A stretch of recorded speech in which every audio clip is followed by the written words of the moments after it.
He kōna I purangi tēnei nā te reo irirangi o Aotearoa.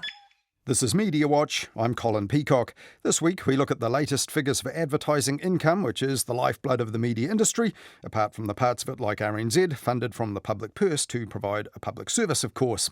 Advertising revenue has gone up by almost $250 million to more than $3.5 billion in total, and that's good news in tight economic times. But the bad news is the amount of that's going to our media is down, so they're all putting out what they do with less from ads coming in. Meanwhile, many more millions are going offshore to the tech titans that dominate the digital world. So where will all this end up? Later in the program, we'll also look at two local papers in a battle over, well, paper. But first, just two companies have carved up most of what we've spent on grocery shopping for years. And now the government says change is coming to the duopoly.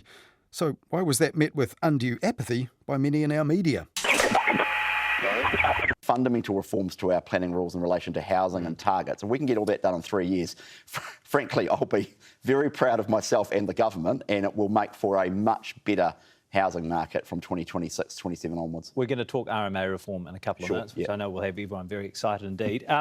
Greenfields, back to the Greenfields. Planning law on a Sunday morning. Yeah, exactly. Get excited, New Zealand. Yeah. That was Chris Bishop, the Minister of Housing, Infrastructure and Transport, and the Associate Minister of Finance and Sport. And there he was sharing a joke with Jack Tame on TVNZ's Q&A show, because Chris Bishop is also the Minister of Resource Management Act Reform. And the pair of them didn't seem to think that TVNZ viewers really wanted to hear dense details about that on an early autumn Sunday morning. But the same day, Finance and Economic Growth Minister Nicola Willis was telling journalists assembled in the Beehive Theatrette for an announcement, bet you didn't think you'd be talking about J-curves on a Sunday morning. J-curves being the line on a graph that shows how businesses incur losses while getting going before an uptick of increasing returns on the investment after a while. But no one should really be surprised these days about government ministers using the flat spot of a Sunday to get new economic growth policies into the news and onto the news agenda for the start of the upcoming week. Hayden Donnell now looks at how the media responded to the latest political push last weekend, one to get grocery prices down and change the market for supermarkets. As a taxpayer, if I'm listening, I'm wanting to know how radical you're prepared to go. How hard are you prepared to push these levers? Very, very hard. My concern is with the cost of living that New Zealanders face. I've identified grocery prices are a major thing that is driving that sense of a high cost of living. They are at the moment much higher than the rest of the world. This isn't a competitive sector. I'm prepared to take the actions that are needed to fix that. That's Nicola Willis talking tough to News Talk ZB's Tim Beveridge in her first media appearance after announcing the government's looking at structural separation of the supermarket duopoly. But her seeds of optimism were falling on hard soil. Beveridge thought the levers Willis was promising to pull may be connected to some janky and malfunctioning machinery. And do you believe that change is possible? It's got nothing to do with my view of the minister or whoever's in charge as a government, but I just feel so pessimistic that we're still only a country of 5 million people, that it's just going to be so hard to make any tangible difference that might not just save us maybe $2.50 a week in our weekly shop. So what do you reckon? Is real change possible in the duopoly, and how far should the government go? The host's listeners felt similarly sceptical. One texter thought the government should give up on grocery prices and refocus on core business, like micromanaging the ins and outs of public sector governance arrangements. Nicola Willis is wasting her time. Better to get rid of the Grocery Commissioner and get on with the important things New Zealanders voted for in 2023. Co-governance and all that sort of stuff. Okay, look, we can focus on other things as well, can't we? A rough start to the press campaign for our Finance Minister. But the next morning's news may have sparked a little more joy. On News Talk ZB, Monopoly Watch Research Director Tex Edwards called the announcement very credible. She's articulated what she's expecting to see a competitor look like. That's why consumers can feel comfortable.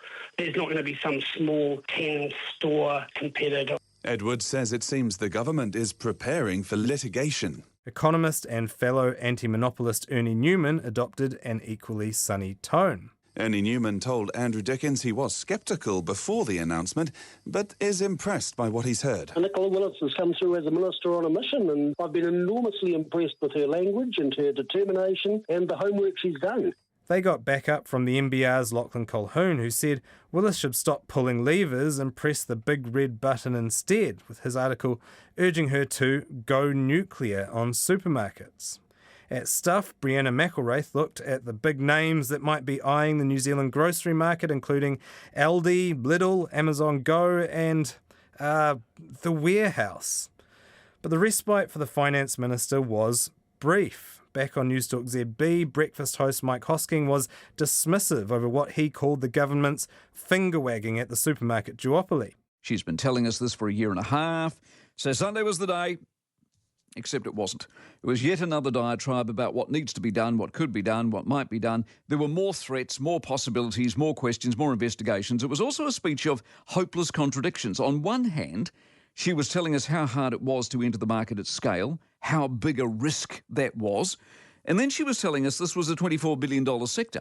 That spiel followed a chat with Foodstuffs North Island's chief executive Chris Quinn, who said hard-working Kiwi mum and dad supermarket owners were reeling at the threatened crackdown. You know, this announcement came out of the blue and came as a real shock to the 350 local family grocer families that own the stores in the Foodstuffs North Island Cooperative, and many of them have worked for many years to get their businesses and to be successful. And, you know, they're sort of questioning, and I spoke to a lot of them yesterday, you know, what is the government intending to do? Are they intending to take their business away?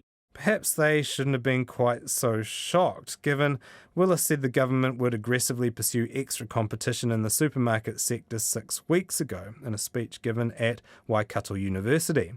Still, the hits kept coming for the government. Mike, Nicholas shot herself and Chris Luxon in the foot. We're open for business. We need foreign investment, but not if you make excess profits, then we'll dismember you. Idiots. I've got some sympathy for that view, actually. Prime Minister Chris Luxon also felt the heat in his Tuesday morning interview with Hosking. She seemed not to connect the dots that if this market is so big, so valuable, someone would have actually jumped in. Is it not possible that we are about where we are because we're a tiny nation at the bottom of the world and it's two big players plus a bunch of small ones, and that's our lot? Well, I think the point is it's a fair challenge you make, which is that it's a profitable sector, and if it truly was competitive, you would have actually had a big player come in. That's the other way to look at it. Good answer, but Luxon may also have an uphill battle on the political front. Over a Morning Report, he wouldn't say whether his coalition partners would support the supermarkets being broken up. Do you think you could get David Seymour's support to divest supermarkets in this country? Well, again, we've just got to get through these two pieces of work before we get into, we'll worry about that down the road. ACT leader David Seymour eventually cleared things up a bit, telling the Post the threat to regulate the supermarket sector could backfire and end up deterring potential competition. That concern didn't sit well with Ernie Newman, who issued this pointy-headed technical economic assessment of Seymour's reasoning. Bollocks! His blog went on to argue government regulation is needed to protect small businesses from anti-competitive behaviour. It finished with some advice. David Seymour, with respect, should pull back. He should remind himself that in the last election, 91% of New Zealanders voted against his party, and stick to making sludge sandwiches for sale at Bellamy's. But at the risk of adding to the gloom, don't these naysayers kind of have a point? The supermarket sector is in a tight race with the elusive extra Auckland Harbour crossing for record number of government announcements made about it without any action taking place. It's endured dozens of ministerial threats, the appointment of a grocery commissioner, regulatory inquiries, loud media complaints and a strident campaign from consumer to stop the super profits, and has always come away with its economic bottom line unscathed. As Max Rashbrook wrote for the Spin-Off at the end of February, how many times do the supermarkets and banks have to be put on notice before something actually changes? Rashbrook's piece catalogues a long history of banks and supermarkets being put on notice. So why is this duopoly established 23 years ago when Progressive Enterprises bought Woolworths NZ so hard to dislodge? And is the media justified to look sceptically upon this latest threat of future legislation? Business Desk has been looking at the business of food, and its senior correspondent, Dileepa Fonseca, told Mediawatch the politicians definitely have their work cut out for them. What's driving all the savings for consumers, the things you really want in terms of low prices for consumers, what's driving that are these big companies that are trying to squeeze out all the waste, trying to get their operations operating efficiently, In other areas, if you talk about health, education, they're not really providing any service like that. But obviously, the public has a big interest in making sure that grocery prices, food prices are as low as they can be. The issue comes when the government tries to come up with ways of intervening in this market.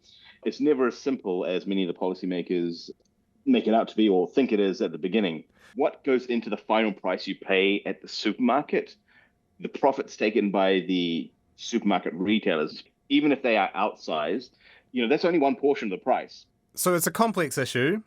Fixing it is complex. Do you think that the media outside of specialist publications like Business Desk does a good job at digging into these issues and explaining how difficult it is? Or do we kind of leap to condemnation pretty quickly? Well, the public obviously has a limited appetite for actually spending time understanding, what's going on here. The media has done a good job in parts of trying to explain these issues to some degree over the year. These issues are very complicated, and actually some of the reasons why they're complicated is because the horse is already bolted in some areas. The land covenants that were sort of locking out particular supermarkets from setting up competing stores, all those actions have already happened, and we can't, it's harder to turn back the clock once they've actually already happened. The audience, I think, probably feels relatively visceral emotions towards the supermarket. They just see an $8 block of butter and they get really mad, and there's probably limited appetite for explaining all the complicated reasons why that block of butter might cost $8, and they just want politicians to do something about it. Yeah, exactly. I mean, the thing is, what the consumer sees is they see the price at the end, and they go on overseas trips. They go even across the Tasman to something holiday, and they see sometimes prices that are maybe half the price of what you might pay over here in some instances. That's significantly different.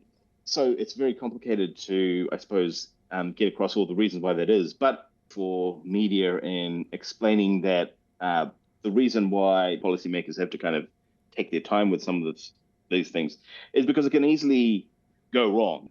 If you think about a supermarket like a Walmart or even the ones that we've got domestically that are vertically integrated, which means the wholesale and the retail, they're all part of one sort of chain. If we were to do something like what we've done in the past with something like telecom, where we effectively split those two, would it actually create savings for the end consumer? Because then you'd basically have a wholesaler who would maybe be able to add an extra bit of profit in the middle as a kind of middleman. The media response to Nicola Willis's latest announcement has been pretty cynical in parts. And isn't that for good reason? All countries, even Australia, struggle with supermarket reform. We've had market studies, we've had law that was passed around covenants, Commerce Commission starting to take some action, although some people might argue that it's a bit late that they're taking some of those actions. So we have had politicians over kind of the years, not just Willis, the previous Labor government, who really tried to, I suppose, take things forward and try and establish a kind of research base where we could look at that and say, well, okay, here's your proof, here's, some of the issues. Now we need to design something that's going to not scare off all the private companies, but is going to allow them to compete. I think there's really an appetite both in the public and in the media, though, for basically hitting the nuclear button, hitting the big red button, really sticking it to these supermarkets. And you'd think it would be a political slam dunk, just harnessing that public anger. Why don't politicians do it, even if the media is calling for it with all of its power? Well, because they fear that if they do it, then they're going to be blamed for a mess at the end, I think. So, the thing with a nuclear bomb is it does cause a bit of a... a mess, to put it euphemistically. Right. A little bit of collateral damage. Like if your supermarket prices go up even more at the end of it, that's going to be pretty embarrassing for any government that's in there. The United States, they also have had this debate over two big, grocery chains were trying to merge over there during the election campaign. It became a massive election issue. But that chain, even if you look at the kind of plan that they had for it, one of the controversial aspects of it was that they were going to sort of divest some stores. They were going to merge these two big chains, but they would divest some stores in order to keep competition up. But they were going to divest them to a sort of wholesaler that had never really had any experience in the retail industry. And the big concern that people had is, well, actually, who's to say that this new wholesalers won't collapse in a year or 2 years, having suddenly been plunged into this industry that is ruthlessly competitive and is very hard for even the big dominant players who are in it. You've mentioned that the horses bolted on this industry. Anti-competitive practices have been allowed to fester with stuff like land covenants. There was obviously the merger that created the duopoly that was allowed by the Commerce Commission. Do you think the media is a little bit tough on politicians for failing to fix it, and maybe not tough enough on some of the entities and regulators that have helped get us into this mess in the first place? I think it's perfectly legitimate for us to ask questions, I think, about why those decisions were made. And there's always some degree of reluctance, I think, in the media to do that, because often when you're talking about these kind of regulators, you're talking about public servants, and there's always the thinking that they don't have necessarily the ability to defend themselves all the time. But, if you talk about something like a land covenant, we passed, some legislation around it. But even if we hadn't, if you think about a land covenant locking a competing supermarket chain out of, market, I mean, that is anti-competitive. Some of the people that have had roles in fostering this anti-competitive behaviour, well, maybe they can't defend themselves, but they've actually received positive coverage. They've often been venerated. Paula Rebstock, I think she was in charge of the Commerce Commission when that duopoly merger was approved. She's a dame. Is there a sense that we're not critical enough in the media of some of these councils and regulators that ushered in these very high prices, which are affecting all of us? I think there's actually plenty of blame to go around. And I think the temptation, I guess, in the media, especially when you're talking about a particular announcement, is to zone in on just the politicians that we've known in the recent time period. But actually, when you talk about a situation like this, which has built up over many, many years, there's a lot of blame to go around. And it's not just the people that are in charge who are, trying to fix it, or even, and if we think about the situation right now, we've got politicians on both sides of the aisle who basically want to do something about this issue. And that probably shows you to what extent public frustration has been really boiling about this. Because, the last time there was this kind of a similar sort of bipartisan feeling when there was the debate around splitting up telecom. So these politicians who are talking about that, they are not necessarily the problem. The problem is what led to the situation in the first place. Yeah, so how would you change coverage if you could? Would there be much of a change if you were put in charge, you were made the SAR of supermarket sector coverage? I would want to change how broadly we're covering it, to cover, all the different issues that sort of make up this industry and how it works and how the different elements of margin are being delivered. And it's been done by some great journalists in the past, but we just need to keep writing, and we need to keep that kind of stuff front and center so the public is really informed of the kind of pros and cons of this, because this is a big issue, but it's also possible to make it worse. Thank you very much, Dileepa, for joining me. You're welcome. Thanks. That was Dileepa Fonseca of Business Desk, which is running a series right now on the business of food. And there he was talking to Mediawatch's Hayden Donnell about the government's new plan to get a better deal in supermarkets for Kiwis, and the media's pretty jaded response to that.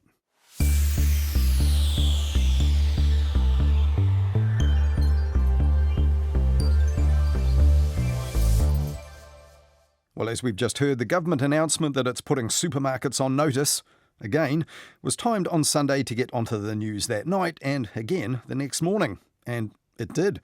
But later in the day came another big announcement on the future of ferries for Cook Strait. And by the time the 6 p.m. news rolled round on Monday, it wasn't that leading the news either. By the strict confines of a suffocating binary. But it's the confines of what's deemed politically acceptable language and imagery which has the MP under intense scrutiny. We are currently screening an immense number of death threats and abuse directed at our MP, Benjamin Doyle, and their precious Tamaiti. The controversy over the Green MP's past posts on social media also led 3 News that night, and it was a controversy in which opposing political parties were at daggers drawn. But they did have one thing in common: telling the media how to do their job. You journalists would have asked every other member of Parliament, if it had been a white man, you'd have asked them thousands of questions. Not a word, not a syllable, not a sound, not a mutter, not a murmur. And you think that's journalism? Sorry, I'm going to get you to do your job. And I believe that there is a level of social responsibility that we as members of Parliament and you all as members of the news media have with regard to not oversimplify this story. And as well as calling out the news media, how the political parties themselves address the issue on their own social media channels was also pretty revealing. I took a look at that last Wednesday on Midweek Mediawatch, our weekly catch-up with Knights on RNZ National, and that's on the Mediawatch podcast page at rnz.co.nz if you missed it, or available for free on our feed on pretty much every major podcast provider. This week I looked at how 3 News and its maker Stuff got sanctioned by the broadcasting watchdog for a scoop which fell short on accuracy, balance and fairness, and will end up costing them a bit of money too. And we looked at developments in the battle to take control at one of the big beasts of New Zealand news media, NZME, the publisher of the New Zealand Herald and other North Island daily papers, and the owner of News Talk ZB. Now, this past week, the current board at NZME hit back at the activist shareholders who want to clear it out at the next shareholders' meeting in early June. NZME's chair, Barbara Chapman, insisted that those who are claiming that their business had been underperforming financially were wrong. She said it had actually done an awful lot better in difficult economic times for the industry than comparable companies in this country and also across the Tasman, which is not coincidentally where the biggest shareholder in NZME is based. And as if to make the point that times are really tight for New Zealand media across the board these days, the latest annual stats for advertising revenue came out recently, and they weren't good. Every year, the Advertising Standards Authority adds up the annual turnover from ads on television, in newspapers and magazines, online media and radio, as well as on billboards, in junk mail, and even on the screen at the movies. And for 2024, the grand total of all this was just under $3.6 billion, and that's about $240 million more in revenue than in 2023. But high inflation, of course, eats into that, and then the really big problem: who gets the biggest chunk of it? Because it isn't the New Zealand-based media outlets. In fact, they're getting a smaller share of a slightly bigger pie. TV, for example, accounted for less than $500 million of the annual spend in 2024, whereas digital online advertising accounted for more than 2/3 of it, almost $2.2 billion worth of revenue. And that, overwhelmingly, goes to the big tech companies which dominate our online habits, Google and Facebook. On his blog Nightly Views, the former Herald editor Gavin Ellis cast Google and Facebook as voracious vampires sucking the media industry's blood. Imagine if our health system was largely privatised and the bulk of revenue, not just profit, was being sent offshore with little or no reinvestment in this country. How would we react if our hospitals and primary care were being forced to continually downsize and, in some cases, close their doors? But if you haven't heard about these recent ad revenue stats, you're not alone. They've barely been reported in our news media, even though the tech giant's dominance of the digital ad world is the single biggest factor threatening their viability. And Gavin Ellis wondered why the media weren't reporting these stats, which do throw their plight into sharp relief. Was it embarrassment at the increasingly poor turnover traditional media are recording? One might understand that they do not want to advertise the fact that they're losing the war. Or do they wish to avoid upsetting the vampires in the hope that they'll send a little of the blood supply in the direction of the news producers? But there's another reason these new ad figures were not in the news. The trend is not just bad news, it's now old news. TV, radio and newspaper revenue peaked around 2007, and ever since, the rise in digital advertising revenue at their expense has been relentless. Its share had overtaken all other forms of media put together by 2021, and then COVID accelerated that trend. But now it's flattened off a little over the last 3 years. So is that some sort of plateau giving our media industry a horizon for survival if ad revenue keeps going up a bit year by year? Or is it really just delaying the inevitable, making local media, and news media especially, unviable if they still depend on ads? The chief executive of Infometrics, Brad Olson, has also been tracking the trends in the annual stats. Helpfully, the ads separate out the digital and non-digital components for each medium, right? Because TV and radio have their own digital presence and they get a separate revenue. So you can see that traditional media that have gone digital are getting rising income from digital sources. But does that look like it's ever going to be anywhere near enough to counter the shortfall from declines in traditional media advertising that are going to the internet, to digital? I wouldn't have thought so. I mean, the numbers are significant enough, but you're still seeing enough growth in digital platforms that are not traditional media digital platforms that is sort of cannibalizing the rest of it. So, I mean, even you look at the likes of television overall, television, just sort of terrestrial stuff, made $393 million of advertising revenue in 2024, 97 from digital TV advertising. But, the increases that were coming through for digital, but not through a traditional media source, through the likes of television, newspaper or radio, those other digital channels, which is generally your social media and similar, is still really continuing to drive a lot of that growth over time. In fact, we saw a 16% increase in digital spend over the last year. So, that really is putting completely blowing out of the water those other gains. And what I think it suggests is that although it's important that from an advertiser's point of view, that people are focusing a lot more on spreading across the different media, the digital focus is well and truly entrenched. It was only a couple of years ago that the digital channel became bigger than the entire combination of non-digital, but the two trends are very firmly in opposite directions. Non-digital cumulatively is still declining overall, and digital is firmly climbing up even further. So a real divergence of paths in the advertising industry at the moment. Yeah, if you go back all the way to 2007, the digital income was about the same as, outdoor billboards, and then go forward 2020, 2021, somewhere around there, digital online advertising was, overtook all others put together. But if you look the last couple of years, that rate of increase for digital only has flattened off, still going up, but not nearly as much. Does that mean it might just kind of plateau in the years ahead? And if the grand total keeps growing, as it has done again this year, or in 2024, does that mean existing media might just have a chance to kind of hold their current place in the market, maybe at the very least? I think that's a very optimistic view of the numbers, and I think realistically, given the sort of long-term trends that have been coming through, it seems tough to imagine a scenario where digital plateaus enough to not be rising at the pace it was, and for traditional media to sort of hold on to the same degree. I mean, you look over the last 10 years, digital has increased by 14% per annum on average. That's a big leap every single year on average, whereas non-digital has fallen by an average of 2.3% every year for the last decade. And I think if you look at where some of the numbers are, the likes of television and newspaper advertising spend peaked in 2005. We're now 2024 is the latest data we've got. The numbers are significantly different. Newspapers lost 64% of their overall total. The likes of television's down 20%.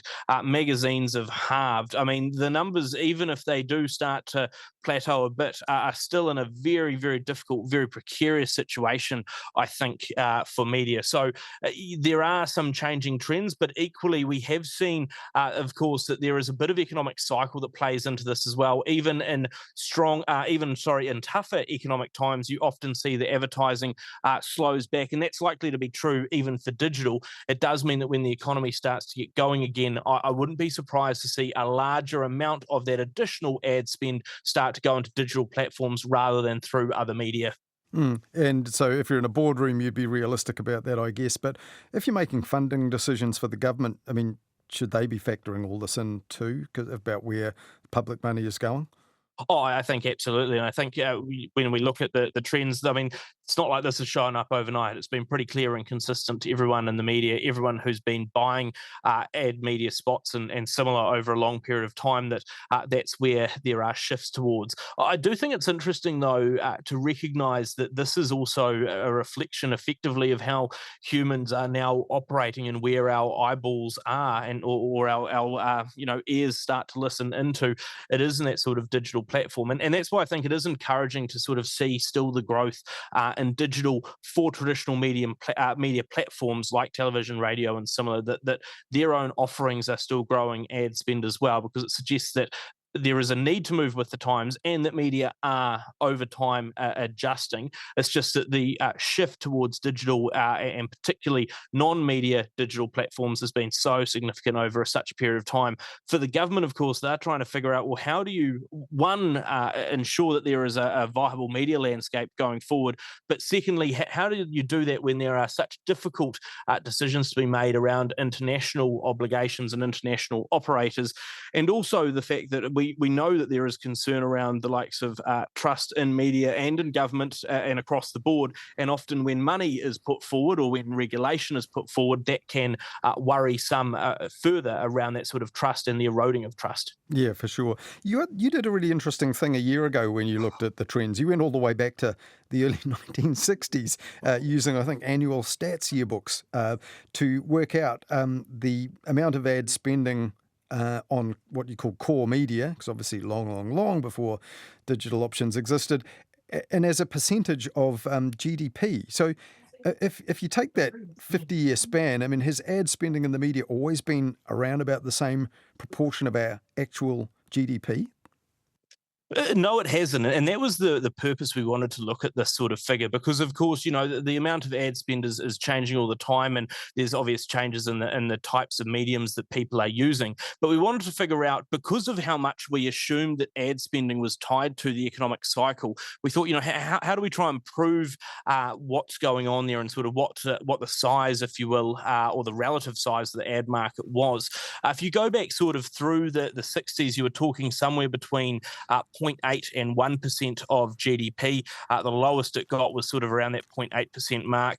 But then through the sort of mid-80s, going through to the early 2000s, you were above 1.2% of GDP. So you saw a pretty large increase in the relative importance of ad spending. Since around about 2005, that was sort of the peak year in recent times. It has only really been downhill. But the concern and the challenge is that since about 2018, the core media ad spending as a proportion of GDP has been below 0.8%. So literally never, going back all the way to the 60s, has ad spending been a smaller proportion of economic activity. And it does suggest that that level of interest and engagement with ad spending is becoming less economically important and probably less economically viable. That's why I think as well, when we hear all of these conversations about how the media should be funded into the future, ad spending doesn't appear to be as viable of a long-term solution for funding media as I think some people put it out to be. Instead, it looks like other options might well have to be considered, because at the moment that level of ad spend is growing at a slower pace than the general economy. It's becoming less important and less viable. That was Brad Olson, Chief Executive and the Principal Economist at Infometrics NZ, who was born in 1997 and who has lived his entire adult life in the era of digital advertising and the supermarket duopoly.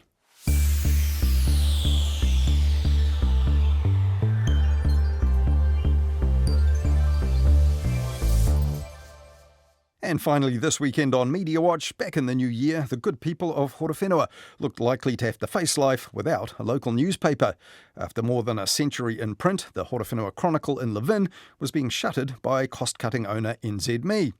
Local journalist Ian Carson then stepped up and started a new weekly paper, the Horowhenua Star. But before the first issue of the Star hit the streets and the letterboxes in and around Otaki and Levin, the Chronicle was bought by local ad salesperson Richard Christie, and that was the first one back in print. So that meant the region and its biggest town, Levin, now have 2 local weekly papers instead of none. But when TVNZ's One News visited in February, the Chronicle's new owner feared that the town might not be big enough for both of them to last. Yeah, in all reality, I don't think it can. Like, having looked at the financial statements, I hate to quote Succession, but it's a fight for a knife in the mud. Well, it hasn't quite been a knife fight in the mud, but the Chronicle has been accused of throwing a bit of dirt at the local rival lately. In mid-March, a piece by Mr. Christie himself appeared in the Chronicle under the unusual headline, "Why Virgin Fibre newsprint wins the ethical, if not the aesthetic, argument." This article told readers who were presumably unaware there was any such argument that the Chronicle is printed on grey virgin fibre newsprint instead of white paper.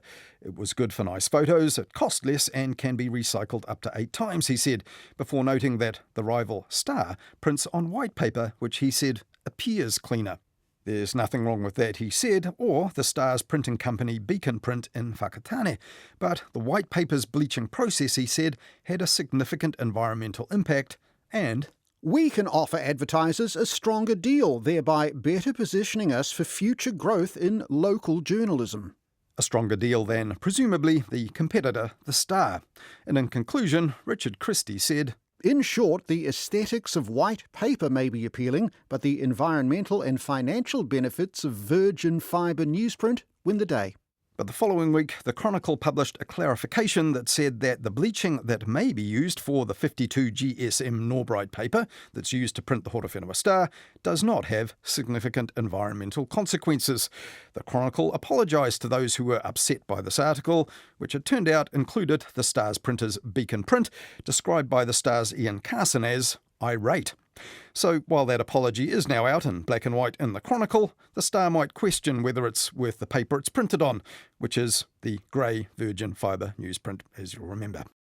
That's all for this week. Thanks for listening. I'll be back next weekend looking at more of that week's news and media. And if you have any thoughts to share with us, or ideas for us to follow up, or you spot anything you think we should know about, do get in touch. Email us at Mediawatch, rnz.co.nz, and you'll also find us at Mediawatch NZ on X. And you can even write us a letter and send it to Mediawatch, P.O. Box 123, Wellington. Hayden Donnell will be back next Wednesday with Midweek Mediawatch. Catch you then. In the meantime, follow Mediawatch and listen on Apple Podcasts, Spotify, or any podcast app to make sure you never miss an episode.